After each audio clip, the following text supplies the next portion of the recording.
way we use our homes is evolving, responding to our changing tastes, trends, and technology. In the last 2 decades, we've embraced open-plan living like never before. That is very special. More recently, incorporating zone dining and living spaces, live workspaces, and of course, kitchen diners. What were once separate rooms have become a blended combination of eating, working, and socializing. Hey. But this means many of our homes, often built in the last century, just don't function the way we want them to. I feel like you're in a different house. Are you in? Yeah, we're in. So in this series, I'll be working with homeowners up and down the country. I'm just walking past, guys. Designing schemes to help them remodel the spaces they do most of their living in. For this house. Yeah, that's incredible. To help them function and flow better. The house is just a Victoria sponge at the moment, and you've got to make it into a red velvet. There's my brief Yeah. right there. As we turn completely dysfunctional spaces into beautiful ones. I just think it's a place where you open the door and people walk in and you're proud it's your house, you know?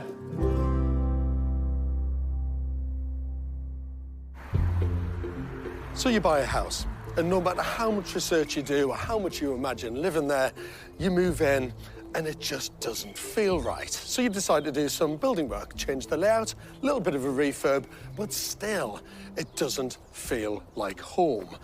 At that point, you probably want to throw in the towel and move on to another house. Now, for Matt and Charlene, they've not just done that once, twice, but 3 times. They're beginning to feel that the houses aren't the problem. So they've asked for my opinion. Good morning. So nice to see you. How are you? Yeah, good, thank you. Morning. Hello, mate. How's things? Yeah, not bad. How are you? Good, good. Gorgeous house. Thank you. Really lovely. I love the brickwork. Can I come in? Yes. After you. Charlene and Matt bought this 19th century house in Bedfordshire for £555,000 just over a year ago. It's their 3rd move in just 5 years. I think every house has never been quite right. And then we've always struggled to kind of make a decision on the kitchen. And so it's always led to kind of, OK, right, we either try and solve the kitchen or we move. And we've moved. Getting the downstairs layout to function beautifully is key to modern-day living. For me, this process often starts with the design of the kitchen and dining zones. I'm interested in what makes this house the one Matt and Charlene are determined to stick with. There's something different about this house to our other houses, which we both agree on. The hug it gives you and the coziness. I think this is the right house and the right house to spend money on. So if we can get it right, we can see this being the long-term house. Their situation is highly relatable. With 2 small children, a dog, and full-time jobs, life is a logistical challenge. At the moment, this house is actively hindering their efforts to be efficient. How bad is it? Oh, crikey, you've got everything. Everything going goes on in with here. it. Everything. Charlene and Matt have made many attempts at a plan to address the function and flow of their home. They really do need a fresh design perspective. In this case, mine. Talk me through why this doesn't work for you. The hob, we can pretty much only get 1 large pan. So that's all you can fit on it, otherwise Yeah, it so starts it's technically like camping, really. Yeah. I think that what they did, they put it in so that they could sell the house because it didn't have anything. So, So you've literally got the the Arga. Arga, Yeah, which which we don't know how to use we've properly. never used. Hang on a second, hang on. You've never, ever used it? Yeah, so that is probably one of our biggest issues. And then you've literally got your utility room fully exposed in the kitchen. In some ways, that feels like a completely different room over there, but it's still within your kitchen space. Yeah. Yeah. But it's just not great. You feel like you're living in the Yeah. utility room. Yeah. It would be a far better use of the space to close this section off from the rest of the kitchen. and keep the noisy washing machine away from the main area. And you think your dishwasher there is just bonkers. I mean, you literally come all the way over here from the sink, get underneath the clothes that you've got on the hanging rail, load that up. But actually, unloading must be even worse. Because you've got to pick everything out, walk all the way back through here, and then get the storage cupboards. The layout of this kitchen is completely arbitrary. The sink on the island is a magnet for chaos. Because it is our only sink downstairs, it does everything. So it's cleaning, it's the dog's bowls, or if we're doing arts and crafts, it's paint pots, and you're trying to juggle it all at the same time and try and keep everything clean. Yeah, don't like it. Matt and Charlene's downstairs hails from another era. The lounge and office at the front of the house are fine, but at the back, the kitchen and dining area just don't work. The utilities are exposed, the sink, dishwasher, oven, island unit and table are all badly placed. You've got a weird little hatch there. Yeah. Can I just wander around and have a look? Yeah. I mean, through your living room, through your hallway, and then you've got a hatch there. What is that about? At the side of the house, the downstairs loo and cloakroom are at an odd angle to everything else. They're only connected to the kitchen by this bizarre hatch. So someone's on the loo here, there's no loo roll, and you can just reach out, get some loo roll, and then pop back into the toilet, and then go all the way back through the house. The hatch was part of a 20th century extension, which may have been used to serve food from the kitchen to what was once the dining room. Now, it defies logic. At this size, you've got, I would say, the kind of busy dining activities area. You've got fridge there in the corner, TV, storage along the windowsill. And the dining table seems like a really important spot for you. It is the space where we will all spend time together and doing arts and crafts or doing the homework. It is the most important space in the house. And then dogs living here, and you've got to navigate all of that to then get through the doors and out to the garden. Yeah. The plot here is split level, which is limiting what could be amazing views. The roof for us is a real bugbearer because when you walk in, it just brings your eye line down to just the ground level. Yeah, I mean, my eye level at the minute is the top of that window frame. Yeah. Where really your eye level wants to be like there. Do you see what I mean? So all of that needs to lift up. You've got a period house. Different people have lived in it over the years. That's just been tweaked and adapted, but not really solved. Yeah. A lot of people want open plan kitchen, dining, living. You've got open plan utility room, open plan boot room, dog room, drying room, all in one single space. It's probably the only house that I'm going to have to redesign when I need to start putting some walls up and separate some zones out to be elsewhere. And if the interior is dysfunctional, outside is an actual waste of space. So you've got goalposts, you've got trampolines, very little grass at all, just the mud pit. Yeah. Big kind of patio terraced area, enormous shed, and then this amazing kind of S-shaped retaining wall of, they look like railway sleepers. Yeah. The raised area is not really big enough to kind of play football or to really play on at all, other than for the dog. It's unsafe as well if the boys, especially the 4-year-old, is up there. If one of them falls off onto concrete. Yeah. Charlene and Matt are beyond frustrated by the garden, and I can see why. It does genuinely make me sad.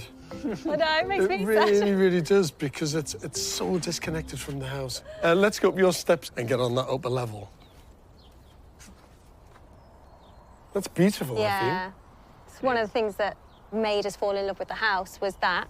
So it's important for us to see that. It's amazing, actually. Just us standing here, my feet are probably about 30 or 40 centimetres higher than your dining table. Yeah. My eye line here is at the same line where your floor level is upstairs. That's how big a drop you're navigating between the end of the garden and where the house is. Yeah. The house doesn't work, the garden doesn't work, and neither of them work together. No. Yeah. The challenging bit, more than anything, is directly connecting your kitchen with your garden. Yeah. That's the hardest bit because it's the darkest bit, it's the narrowest bit, and it's got the biggest level change. It's got three massive things against it. Honestly, this is not an easy one. They've asked me to come up with a creative design to stop them from moving again. If you weren't here, I think we would end up doing the same thing, getting lots of different designs, never agreeing on anything, and then moving house. We need the kitchen to be right and the garden. We need them both to work. And if they don't, I do feel like we would get itchy feet again. Well, let's try and get this right so you don't have to move house again. Please. And what's your total budget all in? So all in, with contingency, we're looking around 80. £80,000. Yeah. Decent budget.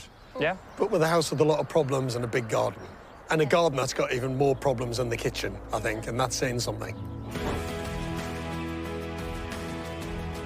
For this home to work for Matt and Charlene's growing family in the long term, the split levels in the garden need to be resolved. The outside space should be maximised, and the downstairs needs to be completely reconfigured.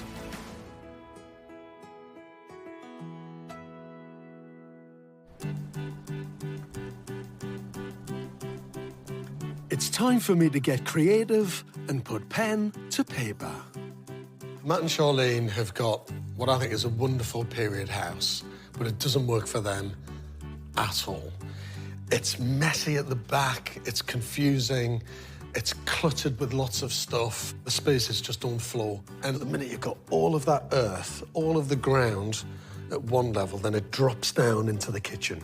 And I think we need to create new garden space that directly links to that ground floor.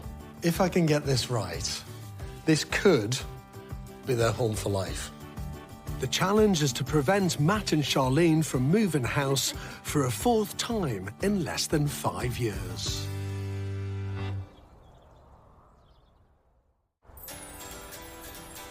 Matt and Charlene moved to this picturesque village in Bedfordshire with their two sons, George and Albie, just over a year ago. Oh, Georgie, you see the pigeons up on the roof? It was their third move in less than 5 years. So far, they've never managed to create a kitchen into a space that worked for them. Come on then, what snacks would you like? I think this is the right house and the right house to spend money on. So if we can get it right, we can see this being the long-term house. In an attempt to make this house function, they've asked me to design a more practical scheme which connects house with garden. If you weren't here, I think we would end up doing the same thing, getting lots of different designs, never agreeing on anything, and then moving house. Like many homes, Charlene and Matt has an open-plan kitchen diner. But this one is proof that without zoning, the open-plan dream just won't work. For inspiration, I've come to Hertfordshire to see a home where it does. Very simple and elegant pocket door.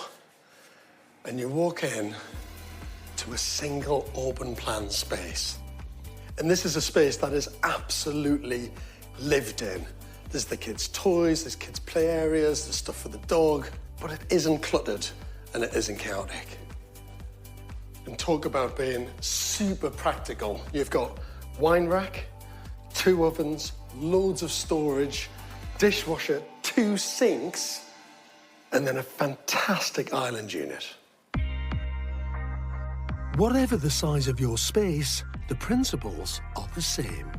Over 4 meters long, it's about 1.3 meters deep, and then the most minimal hob. It's in the perfect spot because you can look all the way down the dining and living space and out to the garden. And you have got a big extractor fan blocking your view because it's all integrated in the hob. Unlike Charlene and Matt's unused Aga and awkward arrangements, this kitchen layout simply makes life easier. And other functional things like the coffee maker are neatly hidden away. Beautifully done. And through this door, straight off the kitchen, a big utility room. You've got an area where the kids come in through the back door. Kids can sit there, take their boots and trainers and everything off, storage underneath, hang up their coats, high-level storage. And then on this side, a big butler sink. If the kids come in with muddy football boots, you can just blast them in that sink. And to finish it all off, my favourite bit. A dog shower. A joyful thing to have after wet winter walks.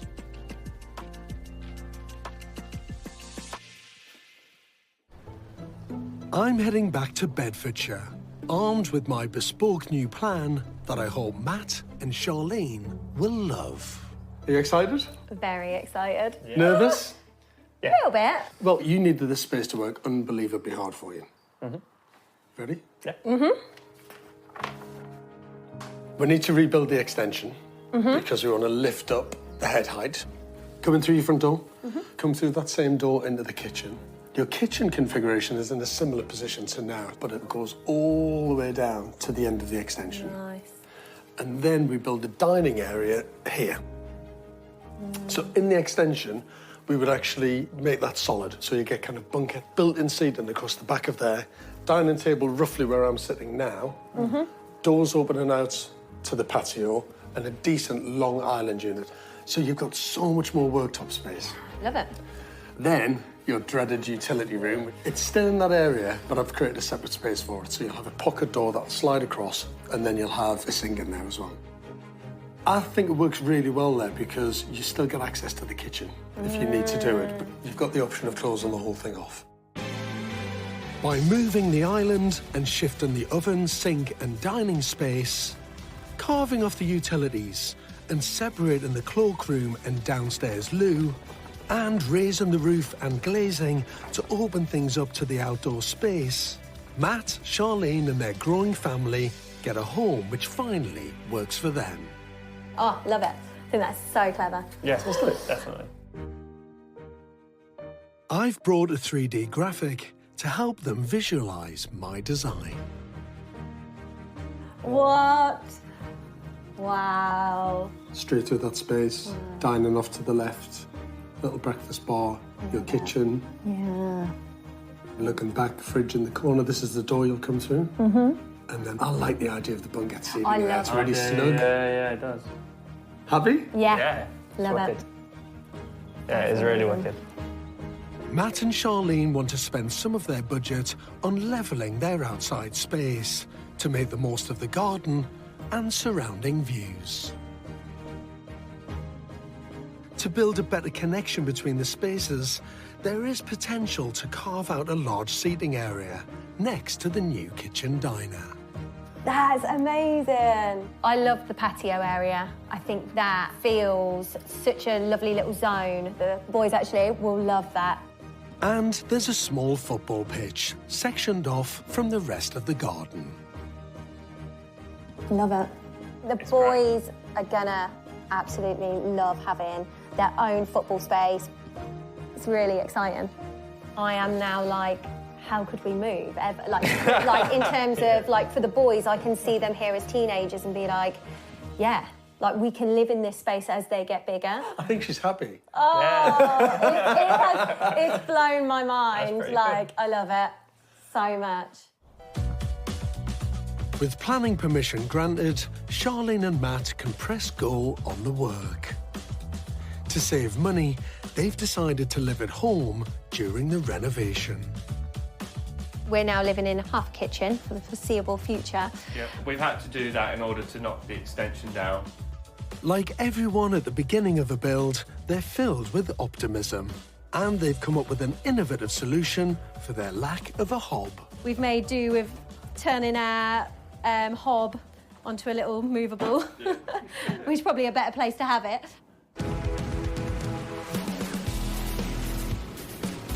Meanwhile, outside, the build is underway. The first thing to hit the deck is the old extension. Oh my gosh. Always a satisfying moment. No going back now.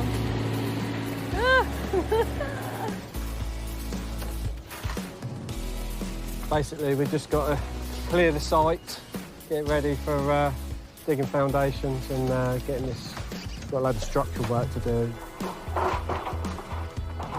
A huge amount of earth needs to come out to reduce the garden level to the same as the house and make room for the new patio. Charlene and Matt are hoping this part of the work will take 2 weeks, but as ever, the British weather is slowing things down. Head builder Steve and digger driver Eddie are ploughing on. The rain will not stop us. No, we'll just crack on. The only time you got to stop, I suppose, is when it's thunder and lightning. Eddie's all right inside the digger. He's probably got his heaters on. Despite the poor conditions, the perimeter wall and the bushes and shrubs blocking the view come out. That view, I've always wanted that. Matt might be pleased with the view, but this is just the start of major external works. If this terrible weather continues, their building schedule and budget could take a big hit.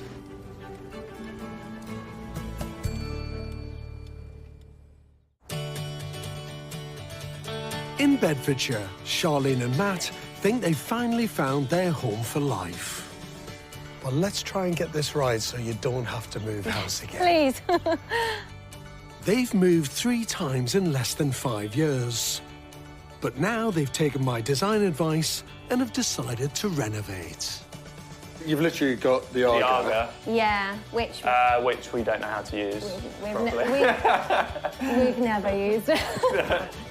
They've also never taken on a huge project like this before.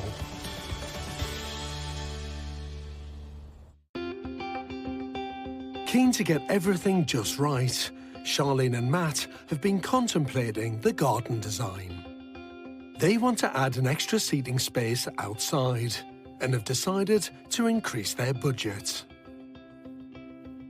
But they're struggling for ideas of what to do, so I'm back to help them refine the plan. One idea I was thinking of was, we know we want to walk straight out from kitchen dining to an area that's going to be paved.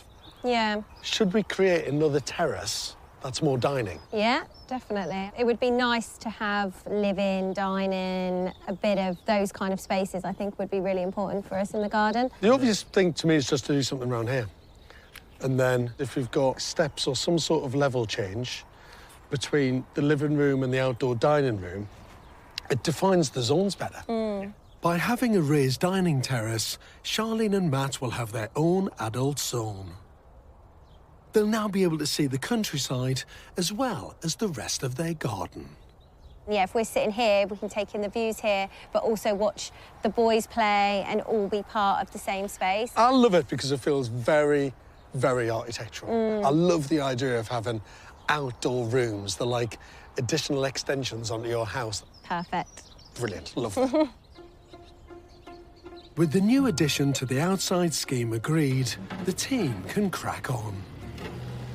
We're now 5 weeks in, and the builders have shifted more than 200 tons of earth.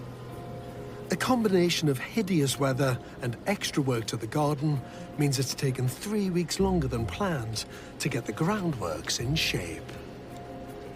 We get all the materials in this afternoon, so tomorrow we can start building and getting these retaining walls up.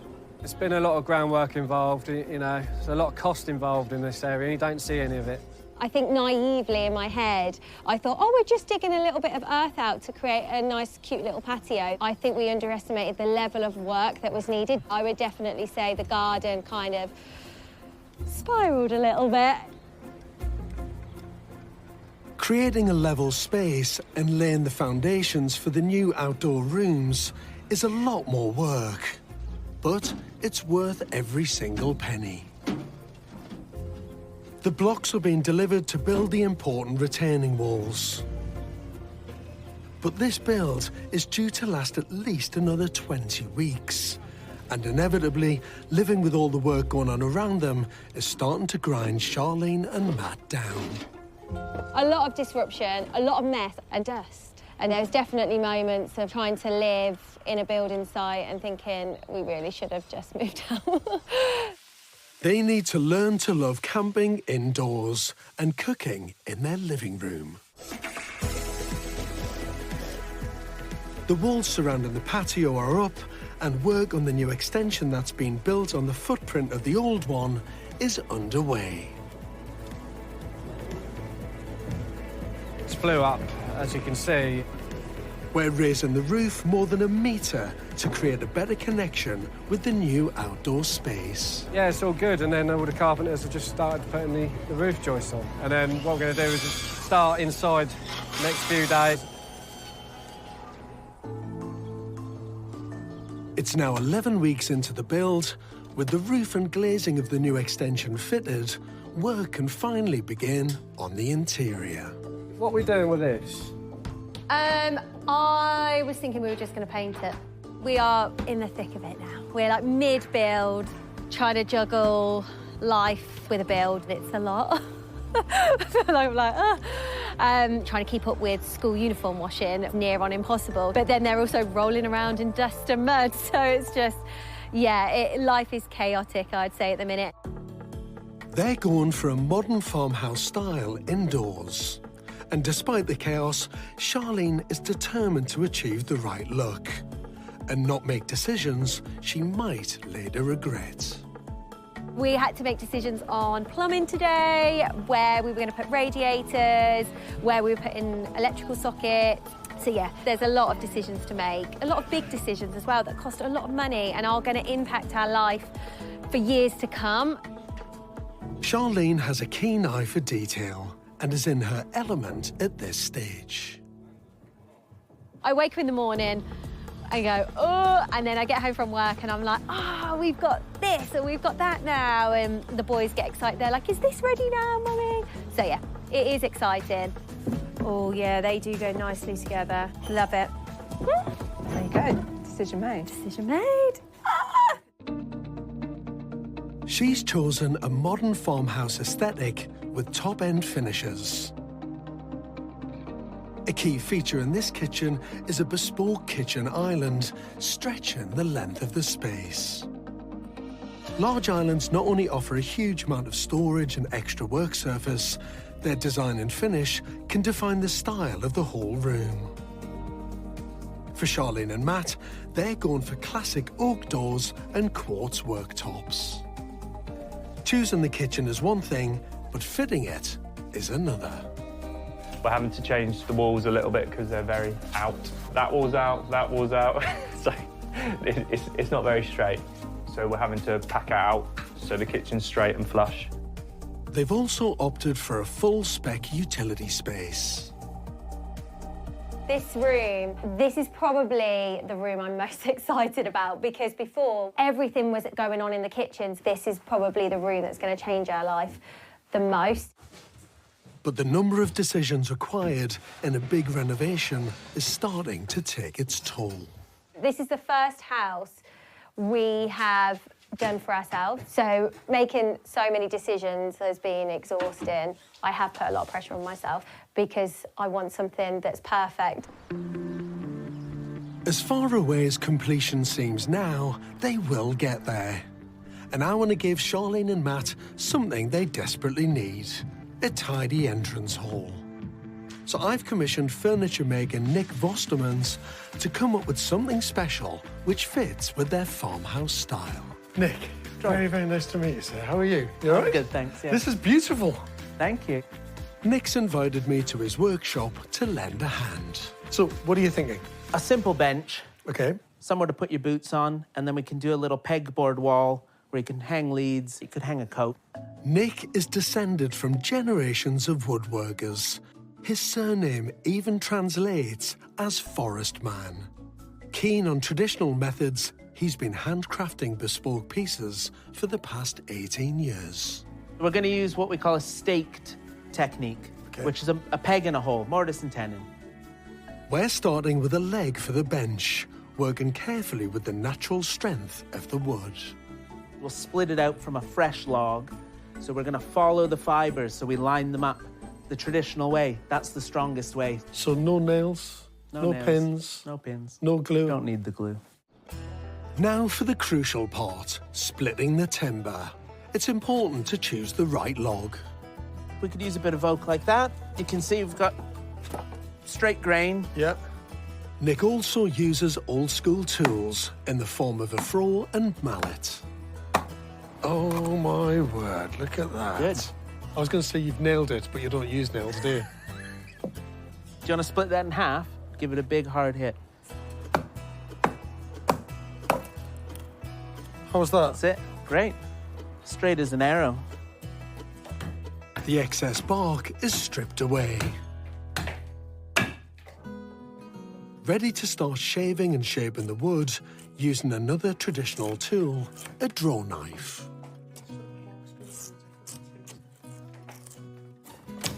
That's shaping quite nice, isn't it? Yeah, it's coming along. And the most important thing is that you're working along the line of the grain. That's it. That's That's where the why we're strength using is. that tool to peel, not a saw cutting. When you're cutting, you're not regarding the grain. When you're using a tool like this, you're finding the fibers, sticking with them. Skills like this take years to master. That's amazing. Nick's letting me loose on a slightly simpler job, the final smoothing. God, it's tricky finding that angle, isn't it? With a smaller, safer tool called a travisher. The thing about these processes is if you get into it, before you know it, there's nothing left. It's so enjoyable. You just keep going and you've made a toothpick now. I think that's a hint that perhaps I've done enough.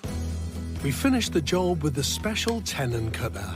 It's taken the top there, which is clearly just a big pencil sharpener. Time to see if the leg will fit snugly in the joints. Before leaving Nick to fashion the seat for the bench. Oh, well, like a treat, that. Not a nail or screw to be seen. Nick, the whole process is craftsmanship at its absolute best. So thank you for that. Thank you. Good luck with the rest of the making. Take care. See you later. Time to leave the true artisan work to the master craftsmen. I can't wait to see the finished bench in Charlene and Matt's new hallway. Meanwhile, back in Bedfordshire, the new raised dining terrace is now well underway. It'll just be like nice cushioned chairs and then they can chill and look out in the fields. The plan is to render the walls and paint them white to achieve a Mediterranean outdoor style. For the patio, they've chosen a limestone effect porcelain. The grand plan for their new home is coming together, with Charlene clearly in the driving seats. Charlene is absolutely brilliant. Like, she's got all these ideas. She knows exactly what she wants, and if she's got somebody to help her achieve that, that's where she really thrives. And if it doesn't look exactly like it is in her head, she won't let that go. So it's like, this is how I want it, and that's how it's got to be. It's something that I admire. Like, I really like that. And that's, again, that's why I married her. With everyone pushing hard on site to finish this ambitious build, will Charlene and Matt finally get the home they've always dreamt of? In Bedfordshire, Charlene and Matt have taken on my design to transform their dysfunctional ground floor. Having moved multiple times in recent years, they're now desperate to stay put. But renovations are never easy. The times with yourself at about midnight when you have, what's this? What decision we've made? And you have like a mini meltdown. Have my midnight meltdowns. Midnight meltdown. Matt and Charlene have been under enormous pressure to turn their tired and outdated house into their perfect home.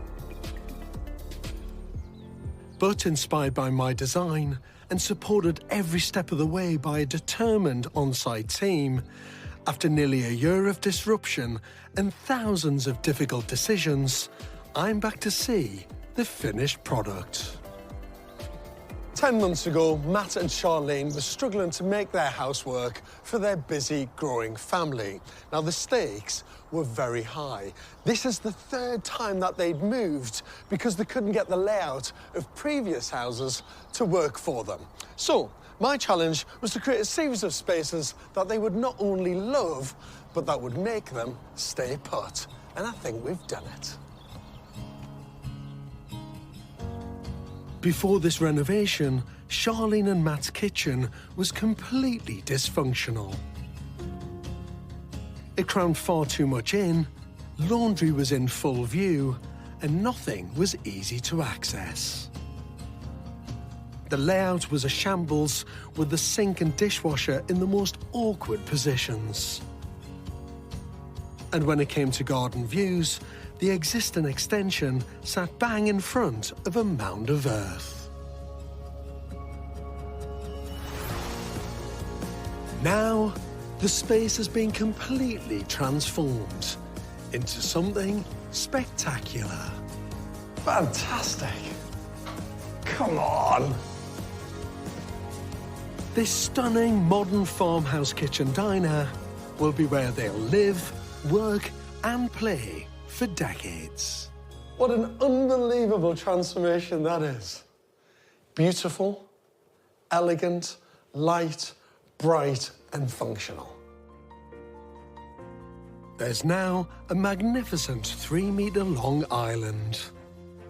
The old unused Aga has been replaced with a modern induction hob with built-in extractor. Charlene and Matt can now cook, looking out across this serene space. There's even a breakfast bar perched at the end, perfect for their boys.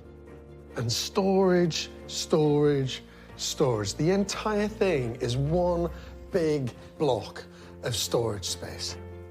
The materials and finishes in this kitchen are second to none. With brass fixtures and quartz worktops and splashbacks. It just screams quality. There are elegant, standout details everywhere. It feels like a kind of classic English-style kitchen, but with some amazing touches. There's a huge double fridge and bespoke cupboard to hide the coffee machine from view. It's gorgeous, that. At night, it can also double up as a cocktail bar if you want. Much better. Before, the awkward dining space was squeezed into an old, cramped extension. Now it's nestled neatly to one side and has a beautiful view back across the kitchen. Way more efficient, much better use of the space, much more sociable. To make the new open-plan kitchen diner work, we've carved off some of the original room. Through a sliding door, it's now a separate utility, with plenty of space for a washing machine and dryer, an extra sink to deal with dirty football boots and soggy dogs. Full house storage all the way through here, even coat storage.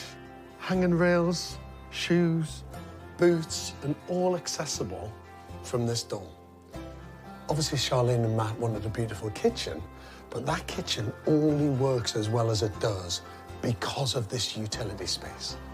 All the stuff can just be kept completely out of the way. At the end of the utility, there's easy access to the downstairs loo. And there's more quartz, brushed brass, and attention to detail in this space too. The new kitchen, dining area, and utility room now work seamlessly together. It just flows like an absolute dream. What a house. What a layout. Before, this property had zero connection to the outside space, and the view from the old sloped extension was far from beautiful.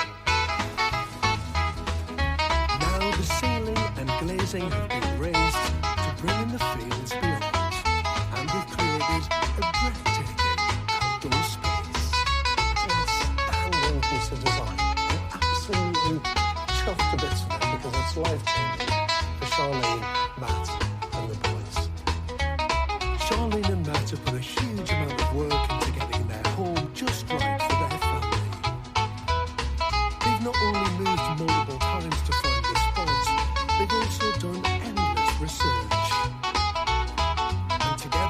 created a scheme that should last them well into the future. Your new kitchen diner. It's not too bad, is it? Not too bad. Happy? Yeah. You must be thrilled. I love it so much. I'm like, this is our kitchen. Like I said, here looking at the island, like, It's definitely yours. It's 100% yours. like, it's ours. I have to say the quality of the kitchen is outstanding. Everything's been meticulously thought out. Yeah, every detail to the point that, yeah, lots of sleepless nights. We called them midnight meltdowns. Midnight meltdowns. Yeah. Were they regular? A regular. The lack of sleep was worth it. A decent scheme, forward planning, and early decision making have clearly paid off. I think one of the strange things is how it's the same footprint, if not even smaller, because that wall's come in, for it to feel Yeah. much bigger. It feels a different space.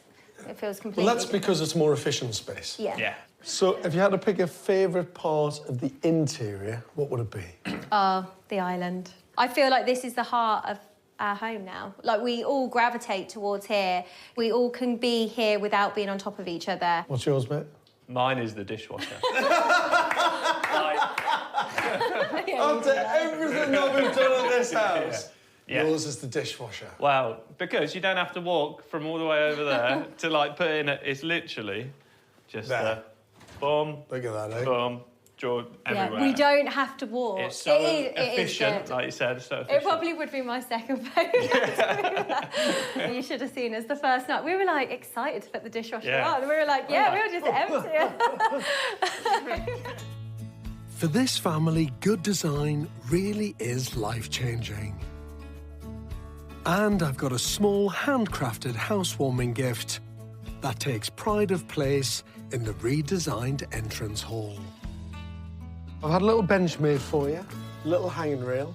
Lovely guy called Nick. I helped him out a little bit. I just thought kids could be sitting there in the morning, put their trainers on, head off to school, get their coat off the hook. Yeah. Thank you. lovely, It's lovely. The yeah. boys will love it. Yeah. Sitting on there in the morning.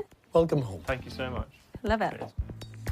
Shall we have a look at the garden? Yes. Come on, let's go. Before this renovation, Charlene and Matt's outdoor spaces were far from ideal. The raised area was worn, and a huge level change made the garden feel disconnected from the countryside beyond. But Charlene and Matt were committed to maximising the space to get the most out of it for both them and their boys. It's now completely unrecognisable. It's become a stunning Mediterranean-inspired haven. Fully accessible from the kitchen and with matching flooring inside and out. It steps up to a landscaped raised patio, which can function as either a formal dining area or somewhere for a cold drink on a warm night. Look at your garden. Yeah. Amazing. I know. It's like being on holiday. You've got a sunken courtyard, which feels really Mediterranean and really intimate and really beautiful. Yeah. The floor that we chose is the same, so it flows from in to out. We wanted it to feel like an extension of the kitchen. It could actually be a living space. The stylish raised terrace not only expands the useful space outdoors, it offers a view of the countryside and a dedicated area carved off for the boys. It's fantastic, that.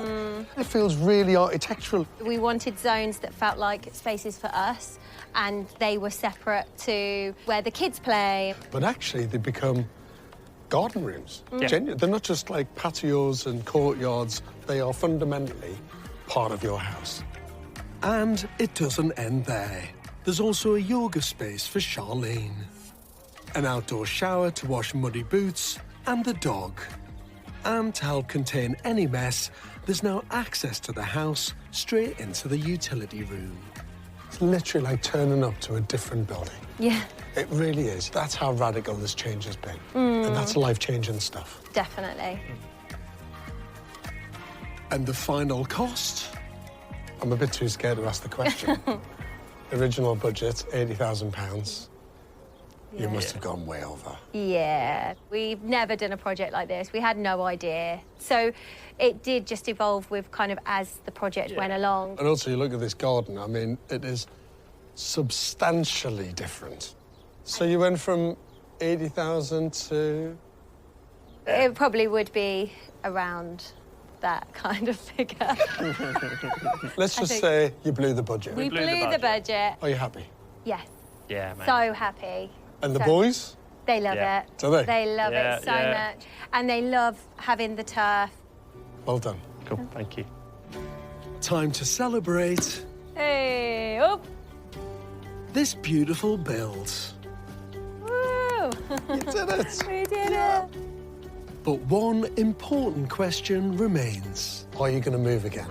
No. No. No, no. I will definitely Eh. toss that. Home sweet home.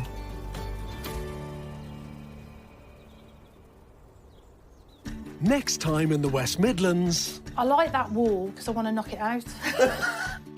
Martin and Shirley commit to converting his bachelor pad It's too narrow that way, it's too narrow that way. into their forever home. This brings the two of you together in a beautiful space, ready to face whatever that entails.